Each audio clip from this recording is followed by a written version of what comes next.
Welcome, everyone. Good evening, good afternoon, good morning, wherever you are. Welcome to Facebook Live.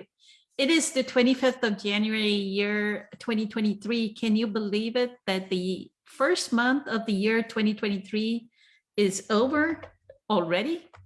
And we were just saying Happy New Year. Very, like it seemed like yesterday we were telling each other Happy New Year. So welcome. And let me get started with our panel that is present today. It is April, who is a psychic and has quite a few modalities of healing under her belt. And she has been on a Facebook Live Q&A panel for more than 2 years or so. A couple of years, right, April? And then we have Michelle here, who is part of our core group of meditators. Good evening, Michelle. Good to see you. And then we have Ken. Good evening, Ken. And I know Caesar messaged me. I'm going to check the message in a minute. But we also have Kimberly, who joins our group meditation group. And Kimberly has a question, April. I'll let Kimberly post the question and I'll tag everyone and I'll be back. Thank you. Kimberly, if you want to ask your question, and April can start. Thank you. The question I had was, can the ego shadow lay dormant and be passed down through the bloodlines of each generation? For instance, when a member of the bloodline family dies, the ego shadow is activated and operational into the next generational lineage of family members.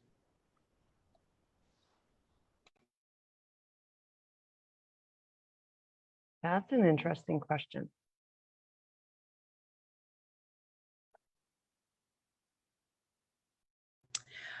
Well, the reason why I didn't want to type it because it would have been a longer paragraph.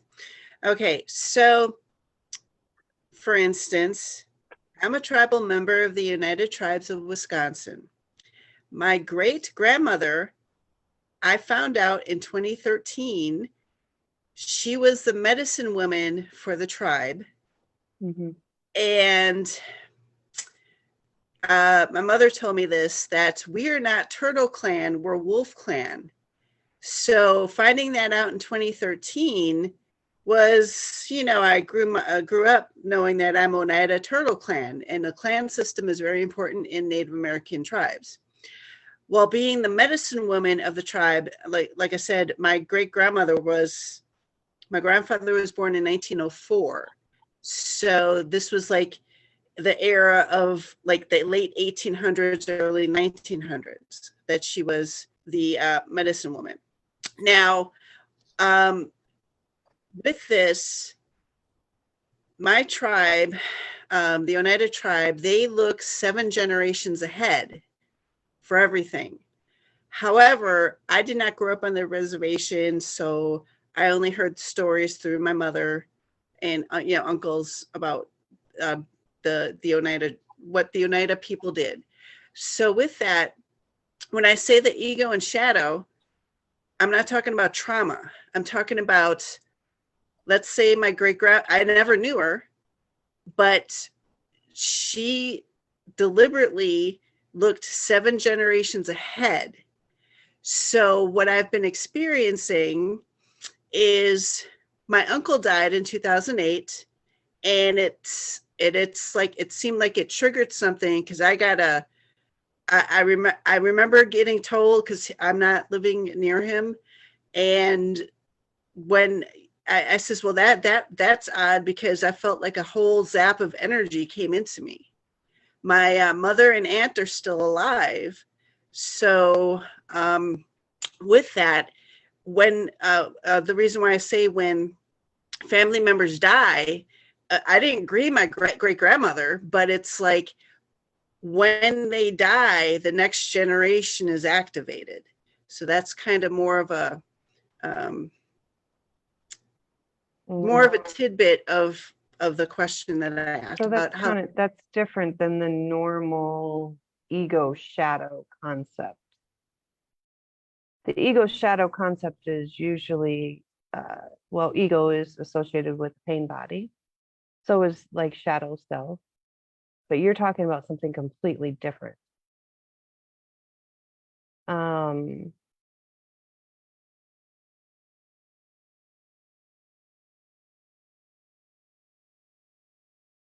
my initial is no, that it's not that they entered into you,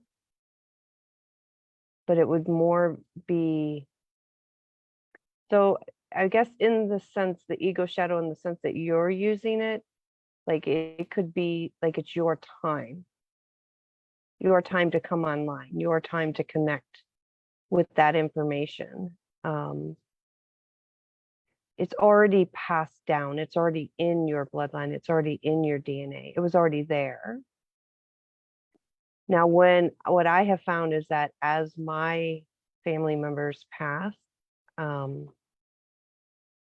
it's not like my abilities increase. However, I do see or I feel new ones.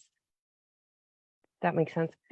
So like when my stepdad just passed, like there are certain, and again, this goes with what's happening in the universe, what's happening with the sun, what's happening with the moon. So there's certain times where it's stronger, but since my stepdad has passed a few months ago, there's been certain days where I'll just hear him. I'll just hear him talking, or I'll feel him right next to me. So I don't think it's when they died. I think it's already there, but the act of somebody dying is always an awakening effect to me, for us. Somebody passing is always an awakening, right? For us as humans. And I think that we're more sensitive at that time because we just had a loss. So I think that it feels like it's more that than it is necessarily like them coming into you and all of that. Your ego shadow, in this sense that you're talking about it, that was already there. So it's interesting that you're saying 7 generations ahead, because our science, which I again, I've mentioned this before, I think that it's much more than this. They say that our DNA is passed down 7 generations, right? So it's interesting that you're saying that your family members, your tribe, looked 7 generations ahead. So I would say that it was already within you. It was already within your DNA, your bloodline, already within not just that, but your consciousness, your group consciousness. So we have group consciousness as a whole, as humanity. And then there's also a consciousness within your family or the people that you're with. And then there's a consciousness within yourself. So there's different levels to consciousness. And that family consciousness, that's already there. That was already with you. But I do think that someone dying does activate it. Does this make sense to you? Am I answering your question? Yes. Well, like I said, my great grandmother, I think when did she die? Before the 1950s. So it's like, I never knew her, and I think my mom never knew her either, really, that much. So with her passing, there really was no grief, because we don't know who she, we didn't know her when she was alive. To me, well, for me, I never knew her, so it's like I don't have a sentimental or a loving relationship with somebody I never met. I just heard stories about her. Yeah. So that's okay. I have that happen. I think you are the same one that asked the question, what, about a few weeks ago? And you said that you are psychic as well, right? Clairsentient, Yeah. give or take. Okay. So I have this happen a lot when I do readings for people, and people from the other side will come in and they will say, well, I didn't know them. You don't have to know them. Mm. You don't have to know them. You don't have to know anything about them, but they're in that bloodline again, that DNA, that consciousness, they're in your soul group. So they will pop in. And I myself, very interestingly, have had two of my grandpas come up. So I have a lot of friends who are psychic, and I went to go see one day. Actually, it was the first day I met her, and she's talking about my grandpa that I never really knew. When I was a child, like 3 years old, he became disabled, like completely disabled, was like a 2-year-old disabled. I never knew him, but he come through and with this whole story. So because it's in your soul family, and remember, we've talked about many times on here that how you may have a lifetime, and then at this time I am your mom, and next time I'm your neighbor, and the next time I'm your brother. So we stay within the same soul family. Now, it does seem ironic that there are certain deaths, like when my stepdad passed, my mom kind of spiked up. My mom's always been there, and she passed 7 years ago, but she kind of spiked up a little more. So I do think that the passing can activate other members of the soul group to kind of speak up a little bit louder. But again, we are sensitive when death happens. We are paying much more attention. The cells in the body pay much more attention to everything that's happening. We're actually registering the temperature of the room, the lighting in the room, the sounds, the noises. We just don't realize we're doing that. So the reason I said a no initially, it's not like that person has come into you. It's just that they've become more active. Your gifts have become more active. And death is usually a triggering event. But in this concept of the ego shadow, absolutely, it's in the bloodlines, it's in the DNA.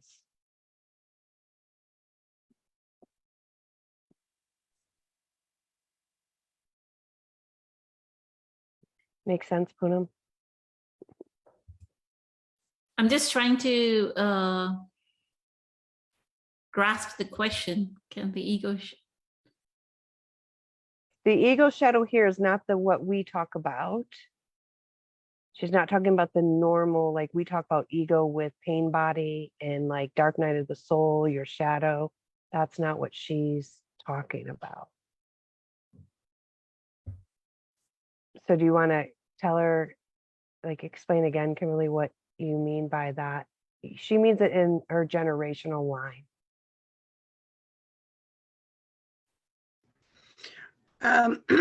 Like I says, okay, it's my great grandmother. She was found out she was the medicine woman of the tribe, which we found out in 2013. But being with my tribe, they project 7 generations ahead. So the ego shadow, not a pain body, but when you look down your bloodline, or you can envision your bloodline, if you have that ability to, which I sort of, I don't. Well, you could envision your bloodline, your ancestor bloodline, because you have pictures of who they were.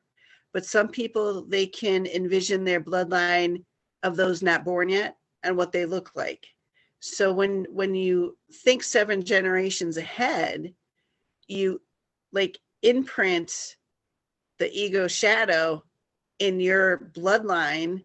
So it goes when the family members are born, they inherited your ego shadow. And then when like my great grandmother dies, whatever gifts, whatever ability she had as being a medicine woman is activated in the next generation. So let's say my grandfather didn't have her gifts. So when she died, all of a sudden he started getting her gifts.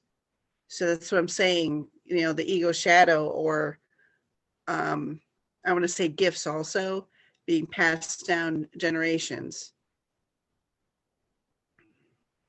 It could be potentially so, but um,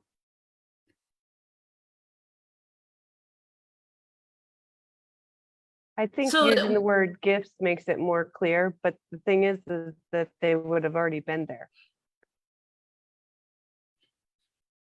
my question is analyzing this, how does it help you?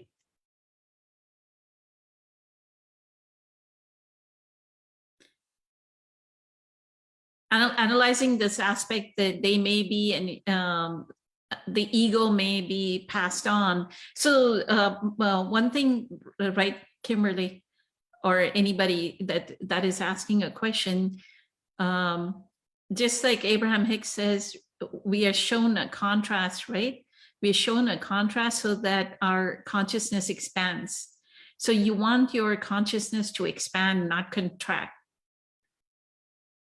From this information, what I want you to take away from this Facebook Live every time that you come in, ask a question, is expansion, that it doesn't contract back. That, oh, I built this identity now from it. Now I have this identity that my great-grandmother was a medicine woman, so maybe some ability of medicinal healing abilities in within me. Right? Building an identity, what we are trying to do is strip the identity, right? Get to the core essence of who we are, not even identify that I am part of this tribe. I don't identify that I'm from India. I don't identify that I'm Hindu. I've said so many times in group meditations that I have not gone to a temple, and I used to. There's a temple in South India called Tirumala Devasthanam. I was such a huge devotee of that temple that first year of engineering, when I got my admission, I'm gonna, there's something with Zoom and video.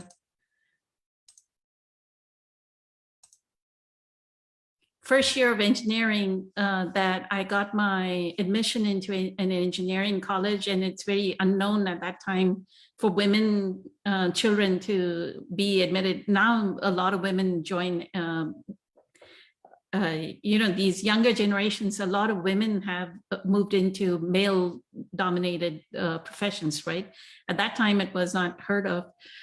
So I got my head shaved. That's a temple where you give your hair, you donate your hair. The gods may not be wanting me to talk because my video keeps going out. So how much ever I had that level of devotion, right, of being a Hindu, no longer do I identify. I have not been to a temple like maybe in the past 6, 7, 8 years. I'm hoping you all can hear me at least. I have not, and I have not a single ounce of guilt if I don't go to a temple. Right? When Eckhart says lose your identity, that's the extent of losing the identity. Is that no longer do you associate yourself with being a Hindu, being an Indian, being female, losing the identity of being female. Right? So that's where you want to move towards, is not build identity, not build your identity, but try and lose the identity, if that makes sense. Your expansion is all the more in losing your identity more than building an identity. That my grandparents were this way, or my great-grandmother was this way, or I was this way, right? Instead of doing all that, the better the expansion of your consciousness would be all the more in, if you were to say, I'm okay, I don't have to identify with being a woman, I don't have to identify with being a man. I don't have to identify with being belonging to a tribe, belonging to. I don't have to identify being Hindu. Somebody does not have to be identified that they were raised Catholic. Somebody does not have to be identified with being raised. The more we lose the identity, the more closer we are to essence, the more closer we are to what source is, right? The more you establish all these lines that, hey, my grandmother was so-and-so, my uncle was so-and-so, this one was so-and-so, the more you're building an identity. But you want to tear down the identities is the work that we are doing here. Does that make sense? And I'll let Michelle answer. April, do you agree? So ultimately, at some point, yes, we want to not identify with those things, with those labels, with those titles. I do think that in the beginning, when you're in this process, that learning these types of things about your heritage or your family, I think they're helpful. I think it's okay to learn them, and I think it's helpful to understand who and what you are. But then once you get a good grasp of that, then you move forward. It's kind of like my favorite line from Wayne Dyer was that he left the tribe a long time ago. That was my favorite quote of his. So I do agree. I know why you're doing it, and I did that too. It was very interesting. My grandmother was psychic on both sides. I had grandmas that were psychic, and it's interesting to know that, and it's interesting to know that it runs in my family for generations, and that's why I have it. We are generations of evolving consciousness, right? We've been on this path a long time, and hopefully I'm one of us that gets to push us a little farther down that consciousness line, right? So I do think that it's okay to learn it. However, at some point you do, when you get a little bit farther, you do want to let go of the identities. I can say this because I have a friend and she jokes about it, so I'm allowed to joke about it. But one of my friends that I actually went to California with, like every 5 minutes, she'd say, "Well, I'm Italian." And I'd be like, you know what? We got to get rid of this I'm Italian thing. she's laughing and I'm laughing. And then she said, "I'm going to say it again. I'm Italian." I said, "Yeah." Right.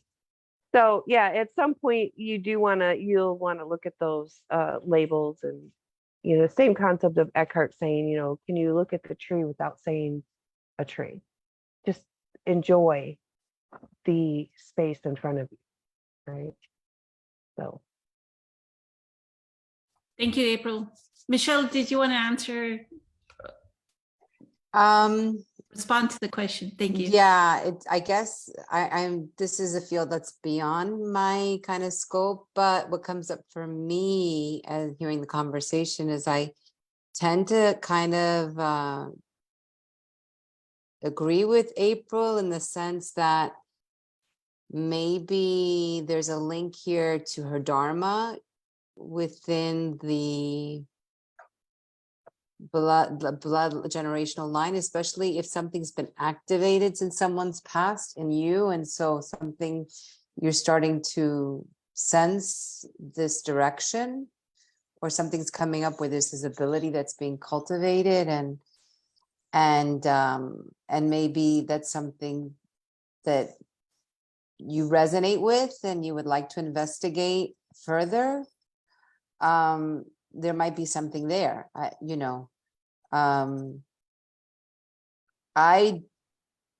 like Poonam, I'm raised in a certain way. I've come from different cultures and different traditions, but I don't identify with that. But it has informed who I am. So whatever trauma my ancestors went through I seek justice, right? I am always for the underdog because, you know, my grandparents were persecuted. My parents had to leave a very, you know, so this informs me who I am, because in the discussions at home, these topics come up, right? So you're a bit more sensitive and you go, you know, so it informs you, you know. But in reading Eckhart and Ram Dass, at one point you have to let go of everything. At one point you just got to let go of all our tools and all. I mean, the tools are great, they help us get there, but at one point we have to let them go. I'm not there yet, I mean, but you know, we're all walking each other home through this process of meeting and meditating together, right? That's what we're doing. It's a tool to help us get there. But at one point, you know, whether it's this lifetime and 100 lifetimes away or whenever that is, you know, hopefully, you know, we let go more and more. You may not let go of everything, but I think we kind of loosen those ties, you know. And then discernment, right? We discern, what is this really something that is meaningful to me, or is it something that I'm just playing one more, you know, card to see where I land? You know, does it really resonate with what I'm supposed to be, what in which direction I'm supposed to be growing? Other than that, I have nothing more to add. Beautiful. Thank you so much, Michelle.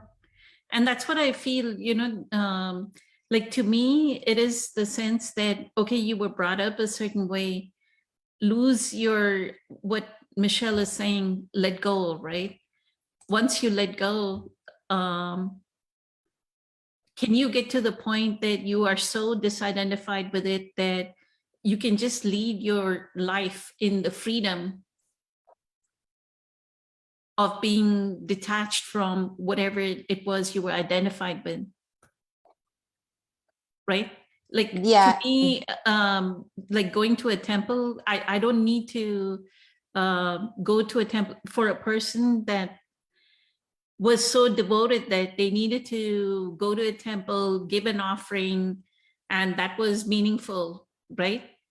Now, if I don't go to a temple, I don't feel guilty. There's no sense of, oh, I need to go do this ritual or go attend this. There's nothing of that anymore. I don't either. But if I am in a position because there's passing away of someone and the traditions call for me to participate, I have no problem whatsoever to go and to honor it in my own way. I'm there in presence, so I bring that presence with me in that tradition, but not attached to it. Not attached. Perfect. Thank you, Michelle. Yeah. So that would be the expansion, Kimberly. If you can know of these things and be detached from them and be totally detached to the point that it does not matter if your great grandmother was a medicine woman or not a medicine woman, right? That you were completely detached and disidentified from it. That's what would be more, that would be the expansion that you need, that consciousness that is expressing itself. Because, you know, you have to realize the divinity is flowing through each and every one of us. If April has that divinity, Kimberly has that divinity, Michelle has the same divinity, Ken has the same divinity, Francesca has the same divinity, Patricia has the same divinity. Thank you, Patricia, for joining. It's the same divinity flowing through. We are each an expression of the same consciousness. Right? We are not different. Our eyes are seeing separate things. But as source, connected to source, each and every one of us is exactly the same source. We come from the same source. So if you say your great grandmother was a medicine woman, my great grandmother was a medicine woman because she's not separate from me. Right? Does that make sense? So the more you get into this interconnectedness of this oneness that everybody and everything on this planet and in this cosmos is one with me, the more you can have a knowing of that, the more you are closer to source, the more you are free, you have freedom. And that's where we need to be. That's what gives innate joy, is that freedom to know that I'm one with everything. With that, I'll go to Ken. Ken, did you want to say something? Yes. Well, this is a loaded question. Can the ego shadow lay dormant be passed down through the bloodlines of each generation? I want to say absolutely yes. And in so many different ways. And for myself, I can see the alcoholics going back many generations, or how that was played out. And then I can really also see how Irish mothers were very controlling to the whole family. And it was like a lot of things were done, and there were an awful lot of secrets, I know, in my family. And I could see how different people are playing out the same roles as their mother or father. I can see how I played out many roles in my own family. My mother, so my father being Irish, his mother did so much controlling when my mother and father got married. And I know my father felt a lot of humiliation and couldn't stand up to his mother. And my mother and father played out the same role. I have 5 brothers. Every single brother married women that are controllers, including myself. And myself, my father, and my brothers, I don't want to say we're all alcoholics, but we definitely have drinking issues that were similar. I have a son that died 9 years ago from alcoholism. He was much worse than the previous generation or me. So there are things like that. I'm just using that alcoholism as an example. And then there are many other addictions or many other behaviors or patterns that are being played out. And then it came to the question, for instance, a bloodline family dies, the ego shadow. And how I want to answer that is, it's amazing when certain family members do die, and then all of a sudden the secret's revealed. Now the other people can talk about it once that person passes. And then now it comes out. And then more and more people speak. So, and I look at, really, that's the way life is. I can say, even this group, I can say how much is opening up energetically through all of us. And so it's just something where, do these get activated? I feel like I'm not going to use the word activated. I just want to say how things do get played out. And depending on each individual, on how we play out separate roles, things will be revealed. And some people will understand it, and other people will be unconscious, and they'll fight and resist it. And they'll be in denial, or they'll be in suppressed their feelings or emotions. And it's so.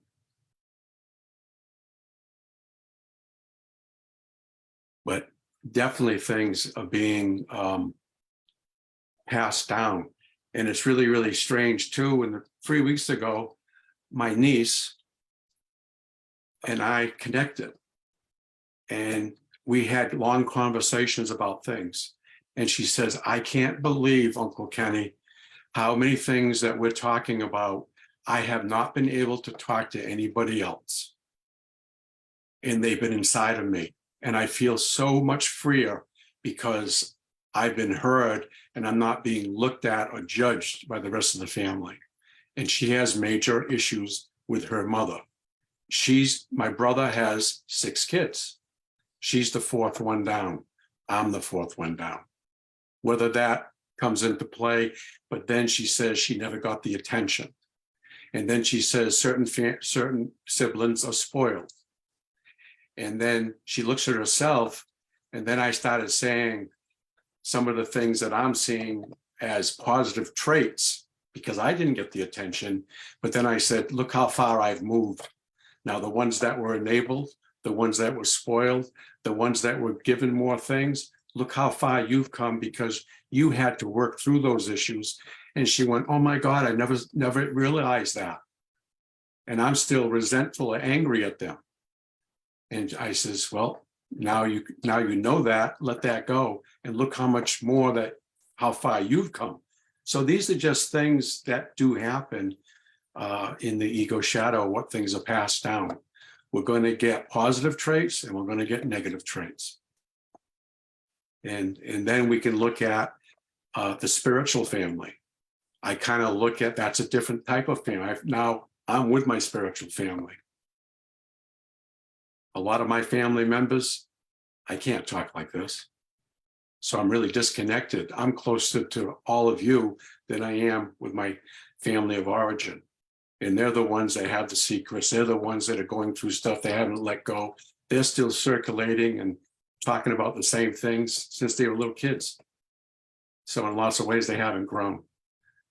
And as far as like being a teacher or a medicine person or whatnot, I feel like in some ways, if we're healers, if we're really loving in our own ways, that to me can be looked at as a healer or a medicine person. It all depends on how I want to look at different facets of who we are, how far we've come and what we've worked through.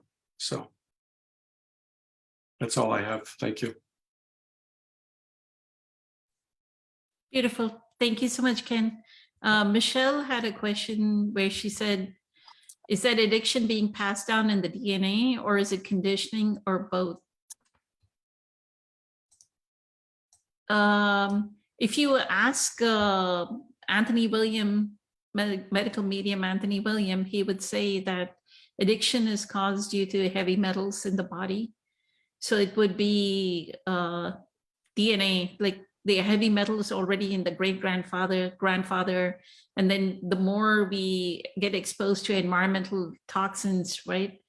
He says even fragrances, lighting candles in the house, if we put air fresheners, you know, those plug-in air fresheners, those cause heavy metals. Then we're eating out of heavy metals, right? Stainless steel spoons, maybe something that's cooking in stainless steel or cast iron, that's heavy metal, right? Copper, anything. There may be copper pipes. We are drinking water out of copper pipes. So that's what he says is what causes addiction. That's why one of the primary things we do is, the first thing we do is do the celery juice and then do the heavy metal detox smoothie, right? So that we can get the heavy metals out of our body. So I was thinking Francesca was still here, but somehow I think she may have dropped. So Patricia, I don't know if you see the question. Let me copy and paste the question. Unless you have a question for us, Patricia. This was the question, can the ego shadow lay dormant and be passed down through the bloodlines of each generation? For instance, when a member of the bloodline family dies, the ego shadow is activated and operational into the next generational lineage of family members. And April said, yes, that is true. And Ken just explained how much of it gets reflected, right? Generation after generation. Yes. But what I would say, Ken, is it is our work here on earth, like human beings, the reason why we are born. And if you are asking this question, there's a spiritual teacher, Elizabeth April. I love what she terms all of us who are asking these type of questions. She calls us star seeds. Mhm. She says, you know, there's a reason you're looking, another person may be totally unconscious and keep living unconsciously, but you are a star seed if you are getting attracted to this type of knowledge and you're asking this question. So just take that as an honor that, hey, my job is to expand. I don't care what my previous generations did, how unconsciously they lived. My job, because I'm asking this question, is to expand. And let me expand to the highest level. You know, Patricia was questioning me. She was like, why do you want to go to Dr. Joe Dispenza's 7-day advanced retreat? It's expansion, expansion, expansion. Mhm. Yeah, I know a certain level of expansion using Eckhart's teachings, but can I expand more? Absolutely. Right? And this may not be the last retreat. I may try another Eckhart retreat, or I may try another Dr. Joe Dispenza retreat, or I might try all of you coming together, April and Kelly and everybody coming together and we doing a retreat, right? So we don't know how we, but Can we do expansion, that? Can we do that? I think we should. So think- I wanted to address real quick Michelle's question about addiction. Because I think it is something that's good for everybody to kind of hear. So when I was getting my master's, I actually did research on, I wanted to know, why do some people become addicts and why do others not? So that was actually my like thesis paper thing. And what I found was the main ones, now there's several, but the main ones that kept coming up was genetic disposition, meaning it ran in the family. They had a genetic disposition, great grandfather, great grandmother, great, great, great, somewhere addiction was in the bloodline, in the DNA. The next reason was there was some sort of abuse or neglect in their life or traumatic event. And then the third one was there was some sort of mental health issue.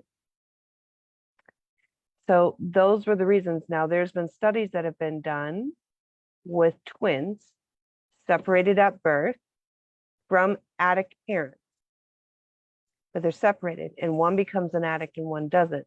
So just because you have the genetic disposition does not mean you're going to be an addict. However, it puts you at higher risk. And then I can tell you, after doing addiction for 16 years, I've been in the field, people use because we don't like how we're feeling. We are trying to get away from the emotion, which is perfect for Eckhart Tolle and Joe Dispenza and Wayne Dyer and Abraham Hicks. Like, it's perfect. So I actually think addicts are some of the strongest people on the planet, because it's extremely, you are dealing with a biological issue and an emotional issue. To be able to stay sober, they're some of the strongest people. But we use because we don't like how we're feeling, we want to feel differently. So we're reaching for something to fix that emotional state. Now, some people do end up having to have medication for that. However, this is where this full spirituality comes in to help us cope with these emotions. We practice presence, we practice acceptance, we practice gratitude, we practice all of these practices are right in line with the addiction area. So I just wanted, and I think that addiction is so prevalent with so many people that for all the people that are in this group, I mean, this is a very large, you have a very large group, and hopefully somebody hears that message. Beautiful. Thank you so much, April. So grateful. You know, even if it is genetic, the genetics is like Anthony Williams says, right? If your great grandfather had the metals in them, which, you know, for how many times we've had mercury fillings, the older generations have had mercury fillings, right? Then the grandfather has it, the father has it, the child has it. So it's handed down. So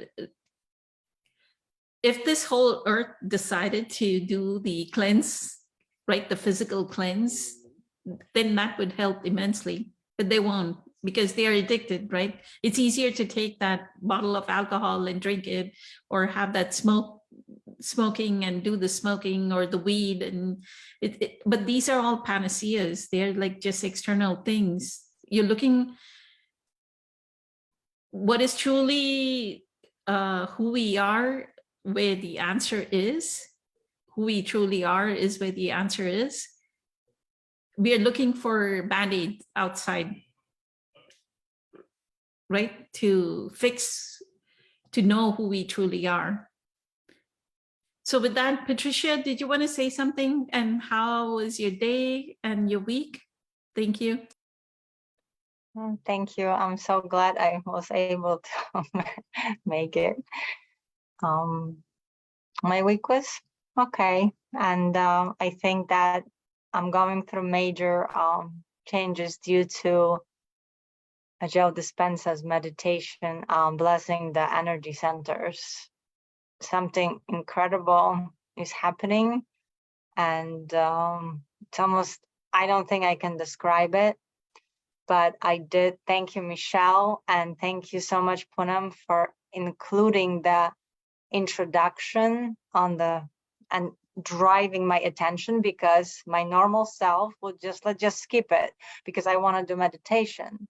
But because you actually talked about it, like, maybe I need to, listen to it. And I did, and made such incredible difference. So I made 2 nights ago, I did the first one, and last night I did the blessing of the second one with the symbols.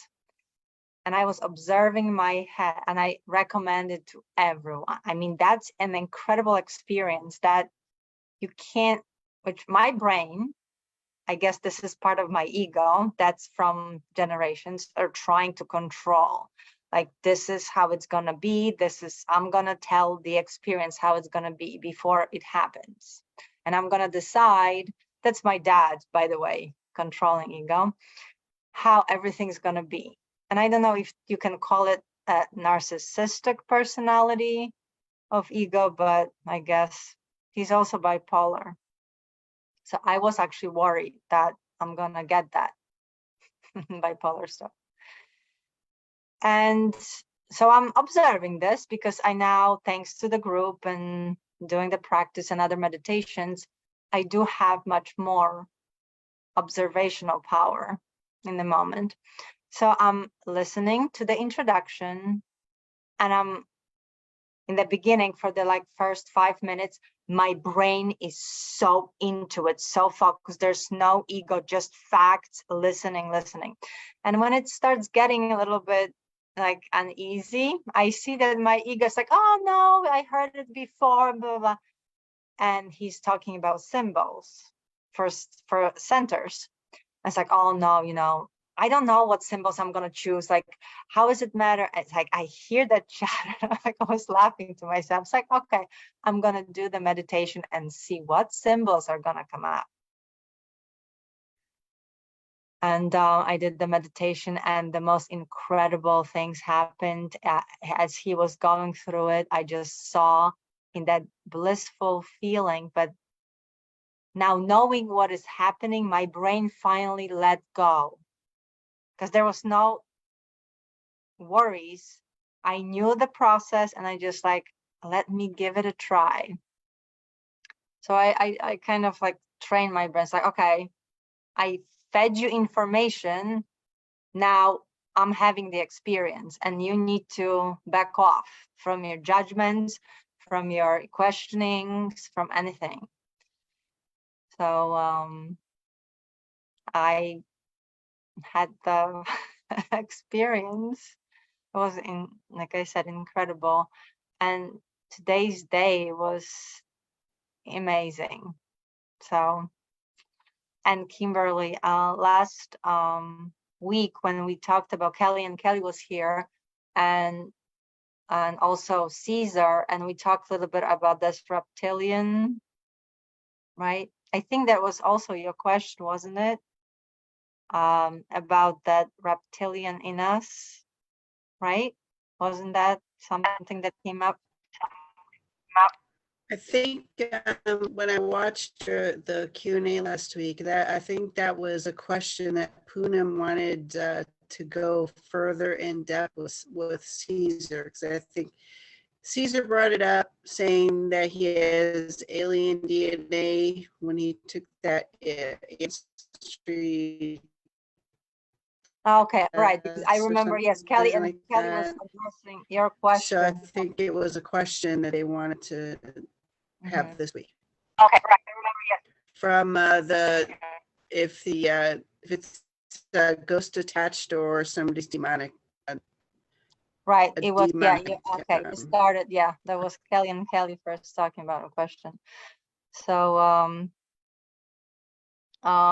yeah, that was part of that. And so I asked what Kelly was actually suggesting to ask for you. I don't know if you've done that. I'm curious if you did, to ask Archangel Michael to clean or to get rid of some kind of beings. Like when you go to a house, when there is some existence of those ghosts or certain things that want to possess you.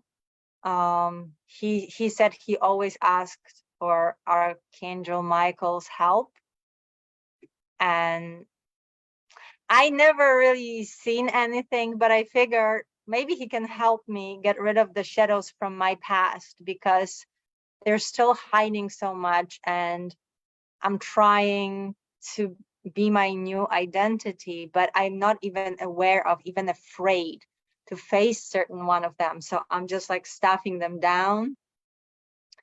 And I said, you know what? Why do I even have to go digging for it and be afraid? Let's just go to the divine. And before I lie down that night, I said to my prayers to Archangel Michael, and I said, help me. I mean, I woke up so light, and I was starting, thank you. It was such a difference. I'm like, oh my God, did it work? So maybe did you try his help, Archangel Michael?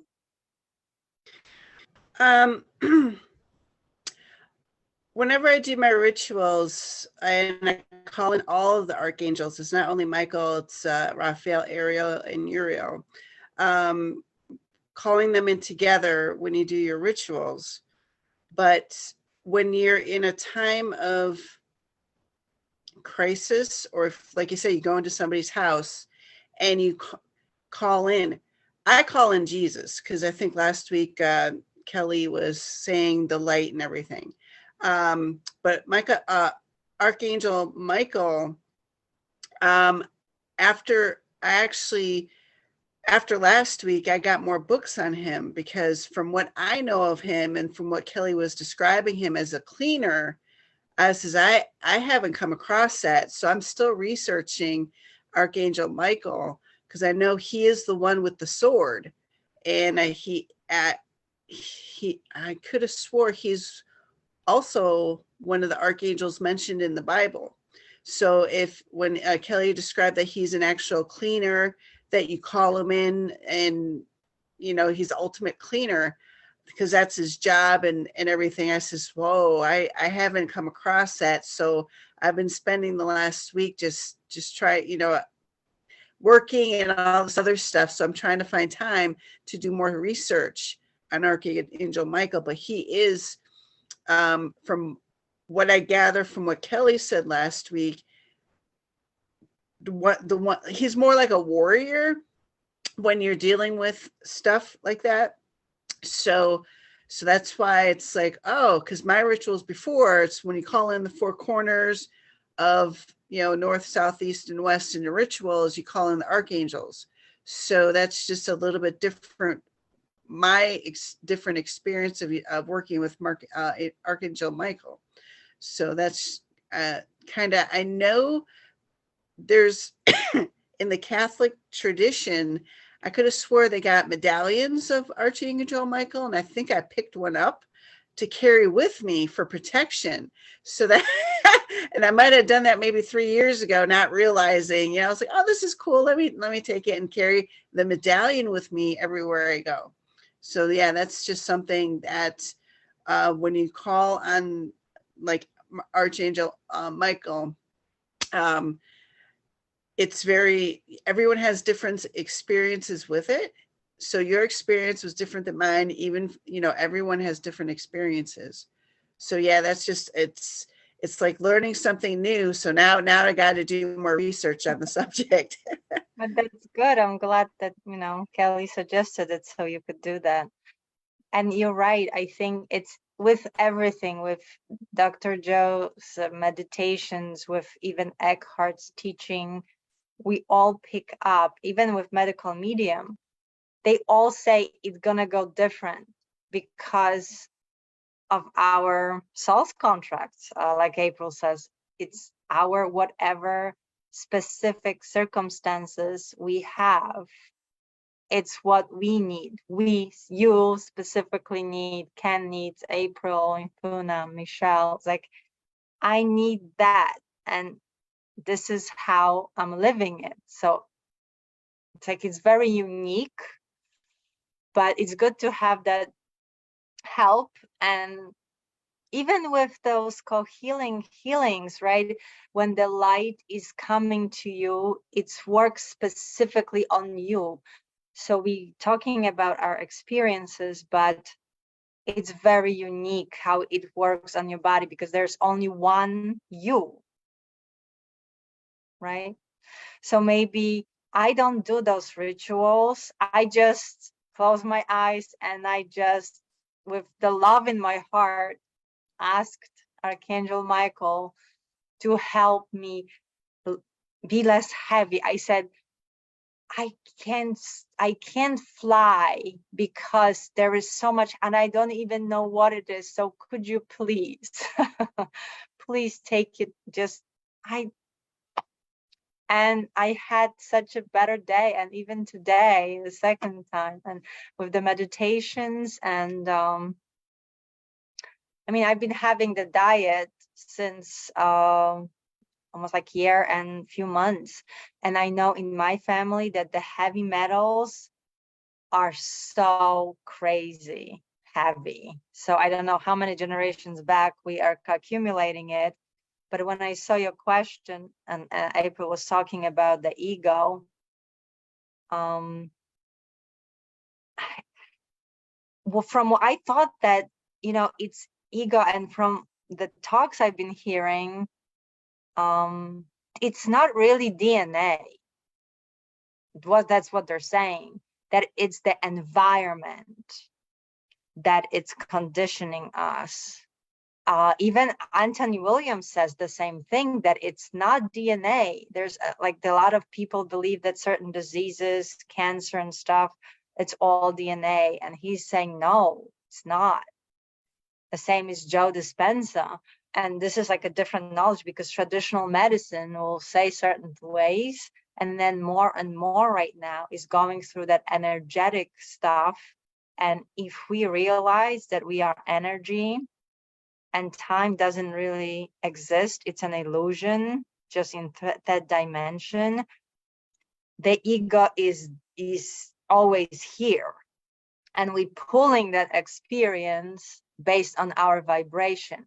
So if I was raised and conditioned because I chose to, on my soul's contract, to be conditioned within that family unit to have such a strong and heavy ego passed by, as far as that headstrong, narcissistic, personality and stuff, and that anger, I chose this to work on it, but I can't work on it if I'm on that vibration, low vibration. So I'm using meditations to pull a different experience. And I believe right now, if I heal it for me, I'm gonna also heal it for my father. I'm gonna heal it for because it's the same, it's not really time path, it's just existing as an experience in the field that I'm pulling because I'm with that family. So if my dad was not able to transcend it, and his father and whoever, maybe I'm the one that needs to do it. But it's not that it's passing, it's just here. And kind of, that's how I at this point understand it. So it's not that if someone dies, it dies with them or skipping. It's just, it's always as that energy formation maybe on the lower, and we just picking on it, you know, to transcend it. And it's just our lesson maybe in that lifetime, if you chose it to be. Because I kept hearing that in my head. Everybody was telling me from the time I was little to change. And I resented it because I saw it as they not approving of me as I am. Oh, you have to change it. Oh, you have to change to be liked. Oh, you have to change to be this. And like, I was kicking and screaming for so long until one day I said, why everybody's pointing at me? They are the ones that need to change. Like, maybe I'm the one that can. And that's why it keeps coming back to me, because I'm the one that can. Or is willing to, or maybe it's my purpose or my soul's contract to change certain conditioning and get free from it. And if I'm freeing myself, I'm freeing the whole family behind me, you know. And maybe also future, like my daughter, if I free myself from certain ego identifications, she'll be free too. So instead of trying to change other people, I'm just gonna take it on and change it for me. And each moment is a win. There are moments, it's such a pure win when I actually catch myself before I react to the situation and I choose to do it differently. It makes such a difference. And by the way, Poonam, I want to thank you very much because I follow your advice. And guys, yeah, Poonam gives me some great advice. And with my colleague, the manager, she advised me the last week to compliment him. And I said, okay, I'll try it. But then obviously I went to work, like, why would I compliment him? He's doesn't deserve it. But it's like, that's my ego, right? That's my ego fighting it. Let me find a moment. I meditated for a second, just centered, went to his office. He was defensive immediately. It's like, guess what? I said, Ralph, I really would like to compliment you. You did this, and I really admire that. And it was, and he looked at me, his whole thing changed. He said, well, thank you, I appreciate it. 5 minutes later, he comes out of his office, he's cheerful, he talks to everybody, he talks to me. And yesterday, he did the same thing. Today, he was great. I'm like, wow, that one compliment, that it was honest. It was actually honest. It wasn't like I was trying to make something up that he's not. I just acknowledged that. And oh my goodness, that felt incredible. For the entire field of energy changed. And before I was just trying to prove how I can help him, how I can teach him, I was like criticizing him, but like everything didn't work. Or my other techniques, strategies, this little thing. And so I think this is where, ego dies, when we decide that we'll do something different and change. But obviously do it authentic, if you connect with who you truly are, which is that incredible love, and just seeing that love in other person and just talking on that level, it does make a difference. And I actually wanted to ask, maybe you're not just considering addiction like to chemicals like alcohol or cigarettes or drugs, right? You're also talking about addiction like to certain behavior or your identities, to eat, like victim identity, to addiction to maybe some that fight and flight chemical that is being released from adrenals, and then that's why people get so much coffee, maybe. I think Ken was referring to just alcohol, substance addiction. That's what he was referring to. And so Michelle had asked a question. But Patricia, did you have anything else? Because I want to go to the next question. No, please go. Yes, thank you. Thank you. Thank you so much. I have a quick question, April, before we disperse. Christy responded on our online, people are responding. So thank you so much, Christy. And she asks, I agree, but do we have free will, even with generic traits, along with strong self-discipline and perseverance? If you want to answer that, and then we can close. Thank you. Yeah, there's always free will. Free will is always an element.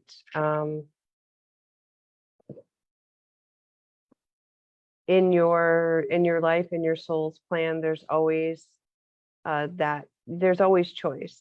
Even with addiction, there's always ultimately that choice. You can choose to use, you can choose to drink, or you can choose to call somebody, or you can choose to go to a meeting, or you can choose to go to bed or meditate, or there's always choice. So we always have that free will.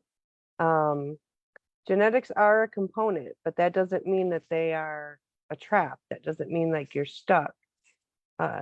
And I mean, I agree with what Patricia said, and it is very much your environment. Again, that's where we've had the studies of twins from addicted parents. One becomes an addict, one does not.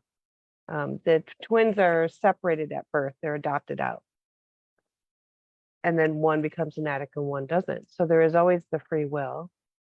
Strong self-discipline and, willpower, those are choices. Those are determinations, those are intentions. Anytime we put effort towards something, it gives energy to it. So, but there's always the free will element in there. I do think that there are certain things, though, that we are planned and that we are meant to go through or meant to experience to help us on this journey. So I do think that that is a thing, that there are certain things that we must experience to get us to go where we need to go, such as like Patricia brought up, why am I in this family with this dynamic, with this energy? Well, you're in that family for a reason. You are born into, say, that low energy family, so that, like Eckhart says, you will suffer enough to awaken. And then you'll be on this journey, right? So yes, there is free will. Absolutely.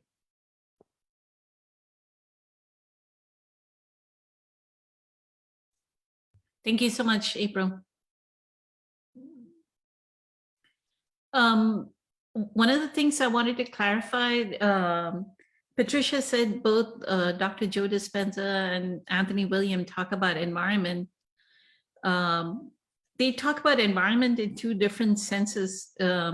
So when Anthony William is talking about that the environment is causing us the greatest chronic illness or this addiction, he's talking about the pollution that has happened in the past 100, 200 years of, that's why he says Ayurveda actually does not work, because Ayurveda is something that was created 10,000 years ago, right? Or 3,000 years ago, or 4,000 years ago. How can medicine that was created 4,000 years ago, way of medicine, work for today's viruses, today's illnesses, today's pollution? So we've had wars, nuclear war, the ocean is contaminated. So if anybody's had like ocean, any fish or any seafood from the ocean, they're putting all the radiation into their body, right? Contamination in their body. He talks about chemtrails, the chemicals that are in the air, right? Fragrances cause chemicals into our body. Like if we lighted scented candles, how many of us want to keep putting those air fresheners, those plug-in air fresheners, right? So there are quite a few things he talks about. So when he says that the environment is what is causing us the disease state, he's talking about the environment as in the physical environment causing the disease state. When Dr. Joe Dispenza talks about the environment, he's talking about the environment where is your environment signaling your genes, as in, is your environment the coworker that is mean, causing you to have a reaction? Is that mean being brought up with unconscious parents? That is the environment you grew up in. So is that causing you that fight, flight? So when he says, are you signaling the environment, or is the environment signaling your genes, right? When the environment is signaling your genes, that implies that you're reacting to everything that is in your environment. Then the environment starts to signal your genes and downregulates your genes and causes disease, right? But that environment that he's talking about is the emotional, vibrational environment around you, where so-and-so is unconscious. When you turn on the TV, you're watching that there is this mass shooting, there's this war, this thing, then you're getting panicked, you're getting into this adrenal high state of fight, flight, freeze mode, right? And constantly you're contracting. So that's the environment that Dr. Joe is talking about. Where they're similar is where Anthony William also says, take care of your adrenals, use ashwagandha, lemon balm, and licorice, right? So that your adrenals, your vagus nerve and phrenic nerve are strong. And he says, use B12 as well. So kind of like a little bit similar, kind of a little bit merging, but not exactly the same. What I meant that it's coming from outside. They're both understanding that it's, coming from the outside. It's not that we have a certain gene and then that's it, we determine by it, right? That it's still the environment, either physical or that emotional. That's we still have a choice how we respond and what we do. So it's not like we are, that's it, gene, you have a gene for it, that's it, you'll be sick, you die of cancer because you have a gene for it. Like everybody has it.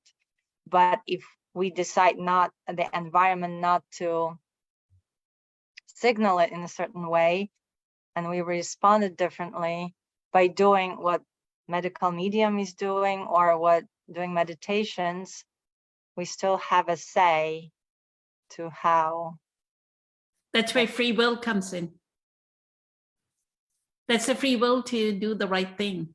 So Kimberly, I'm hoping after this discussion, you do the right thing, you make the right choices, right? Wishing everybody an expansion from this conversation. Thank you, April, for always being here and giving us solid advice eternally grateful. I Thank like- you, Ken. I Go just say ahead. one thing, April, I would love for you to look under root canal in Louise Hay book. It's a little different definition. That might hit home a little differently than teeth. Okay, Okay, that's all. Thank you. beautiful. Thank you, Ken. All right, thank you. Let's end this session. It's been more than an hour. It was a beautiful evening. So grateful. Thank you so much, as always, as Nadia says. Thank you for choosing your divinity over your you. humanity. So grateful, so grateful. Thank you. Eternally grateful for all of you for showing up. Thank you, Sri Lakshmi. Thank you, Thank you. Ken. Thank you, Kimberly. Thank you, Patricia. Thank you, April. Thank you, Michelle. Many blessings. Much love. Good night. Bye. Bye now. Kan masahan kung maganda yung mansi.